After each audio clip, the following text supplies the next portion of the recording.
Hey folks, welcome back to the Old Jarhead Sawdust Roadshow. We are continuing this battle in the sun. It's about 97 degrees out, and Kevin has been working since early in the morning on the other job site you might have seen with all the sycamore. And we're getting into the second quarter of that big log that I quartered up with my chainsaw. In the last video, which I'll drop a link down below for you to check out if you haven't seen it, you got to see a little bit of the spalting in this maple. And I've got to tell you, I was really impressed with how well this log survived 2 years on the ground. Now, Anchorseal 2, I got a link down below. If you're not using Anchorseal on the end of your logs, folks, and this ain't a commercial for it, I'm just telling you, the stuff works really, really well. And check that out. Things get exciting on a sawmill, folks. But seriously now, the reason you use Anchorseal and products like that is because it isn't just paint. It's actually impregnated with things like beeswax, and it plugs up the pores on the end of the log, and that stops the end of the log from drying faster than the middle of the log. And if it dries faster than the middle of the log, then it starts to pull apart, and that's what we call checking. So in this case, the customer put the Anchorseal not only on the end of the log, but he even painted the sides that I had quartered up with my chainsaw to really reduce the amount of drying that would happen in this desert climate. And we do live in a desert climate. So I quartered this thing up in November of last year, and Kevin's out here in May. So 6 months on the ground.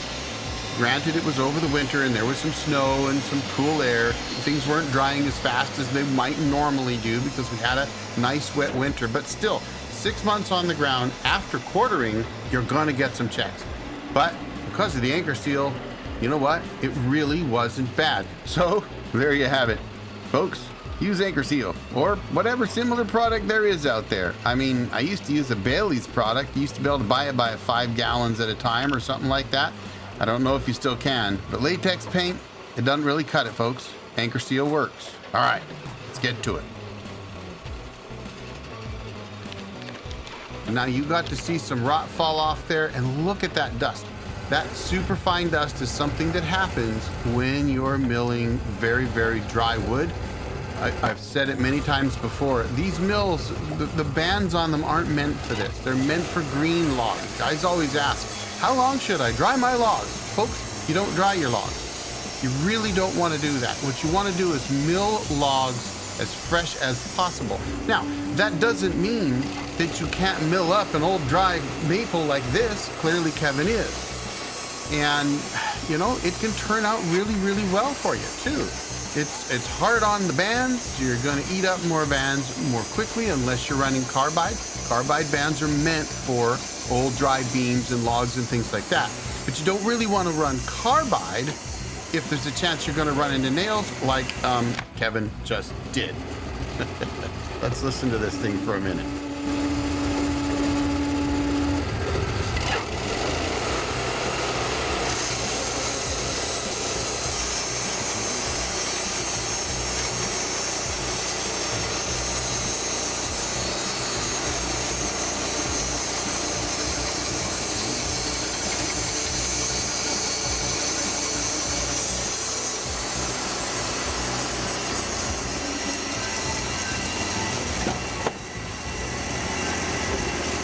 Okay, I'm sure you heard that, kind of that whoop, whoop, whoop, whoop, whoop, whoop sound, and you can actually see it on the top of the log, on the surface that he cut. You can see those chop marks. Now, one of the things that I noticed with how Kevin runs his mill that's a little different than mine is that he runs his drive belt tension at around 17 pounds versus my 14 and a half, 15 pounds. I think that made a difference here for him that I hadn't thought of in the past. Now, the one thing about drive belt tension, you really want it to be at least as tight as Woodmizer says it needs to be. Because if it isn't, and your band starts getting under load, it'll slip on the belts. And it'll actually cause your band to get hot, to stretch, and to begin to cut in waves. It's not, the motor's not able to drive the torque to the band and run it through the wood. because the drive belt's not tight enough. And I see this all the time. How come I cut waves? I did this, I did this, I did this, but people almost never mention drive belt tension. And folks, drive belt tension is the single greatest factor to cutting in waves. So here we have a case of Kevin is running, I think he was running typical double hard 4-degree band. I know that's what he was running earlier. And he runs into a nail, and check that out. Don't lift your head up enough. Oops, that can happen. No worries, right? But he runs into a nail, cuts a nail, and then keeps on sawing. Now, is it nice and smooth? No, but he's still able to cut. Now, why did he do that? Well, I'll tell you. One of the things that I've seen happen many, many times, especially early on when I first started cutting, was you cut a nail, swap the band out, and then cut another nail. Swap the band out, cut another nail. I've done it where I've done it like 3 or 4 times in a row. And you know, I'm a dumb old jarhead. I guess I got to learn the hard way.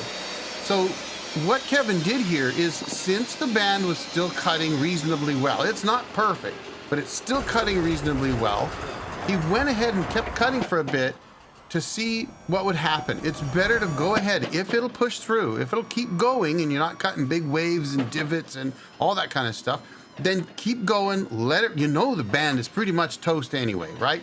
Probably lost some teeth. At the very least, it's dulled over bad. But if it's still driving through the log like his was, then you keep going, because you may hit another nail. And if you're gonna ruin the band, you might as well ruin the one you just ruined. Rather than swapping it out with a brand new number 4, you know, double hard band and throwing her down and then losing another band. So that's all that's going on here. And Kevin does change this band. I don't actually show the band change here for you. Sorry, folks, I've done it plenty of times, but he does change the band. And I want you to watch, because I think you're gonna notice a difference in the cutting pattern. You're gonna see faster, smoother, better. So let's watch and see how that goes.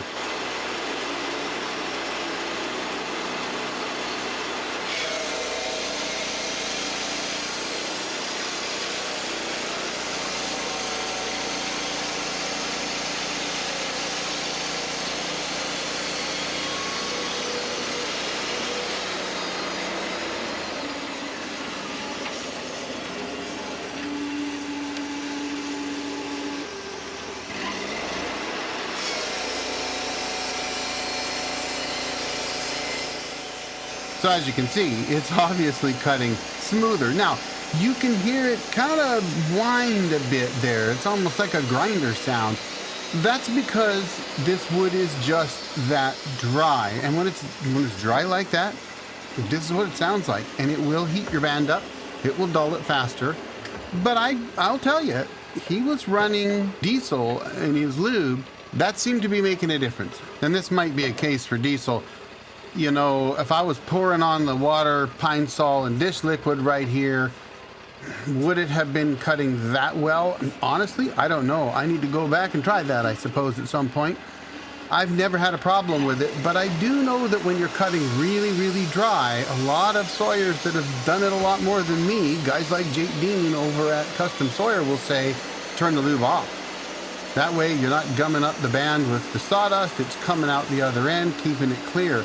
I always worry it's going to get too hot, but it didn't seem to bother Kevin's setup here at all with the diesel lube. So he was doing really good there. I gotta admit, I'm impressed.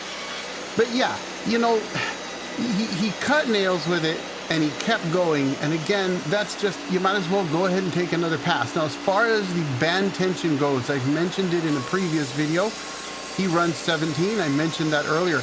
I did look in my Woodmizer book, and the Woodmizer book does say for the LT40 G28, that's a 26.5 horse Kohler gas motor, EFI, to put it at 14 pounds. And that's like 14 pounds with 1/8 of an inch deflection on the drive belt. So I'm actually running about 14.5.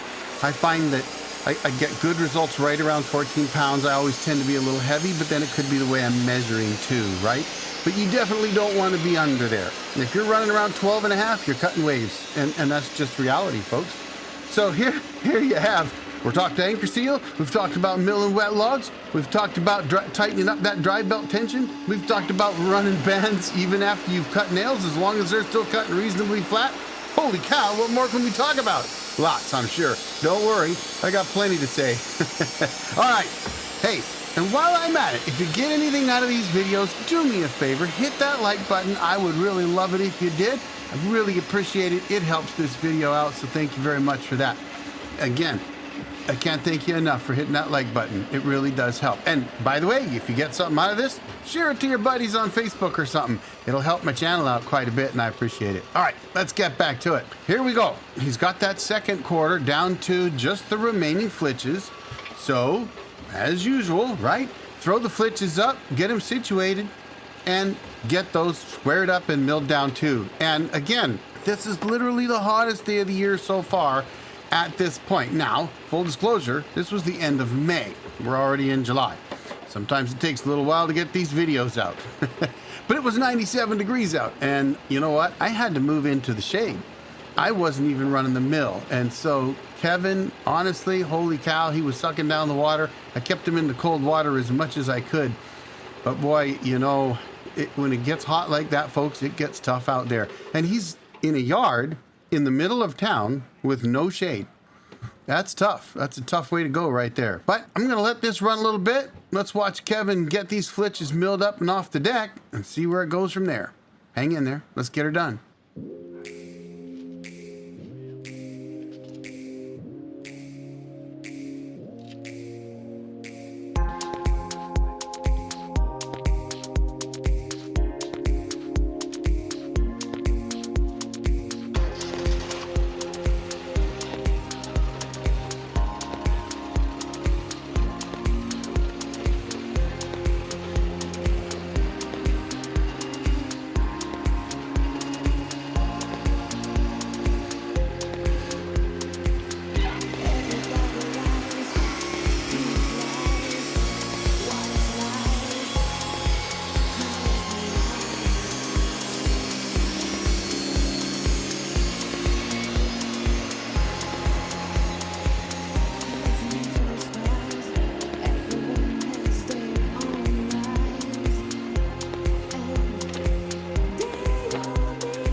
All right, we're getting down there now.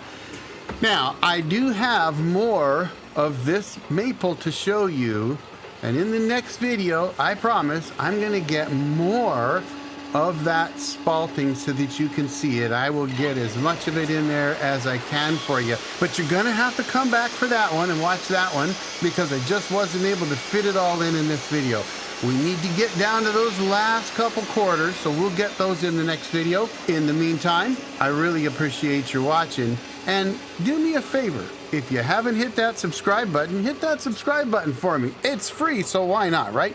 It just helps the channel out. While we wait for that next video to come out, I'm gonna drop another video for you right here so you can check this one out. Folks, I really appreciate you watching. I hope you enjoy this next one. And stay tuned for next week's Spalted Maple video. Y'all have a great day. The Old Jarhead out.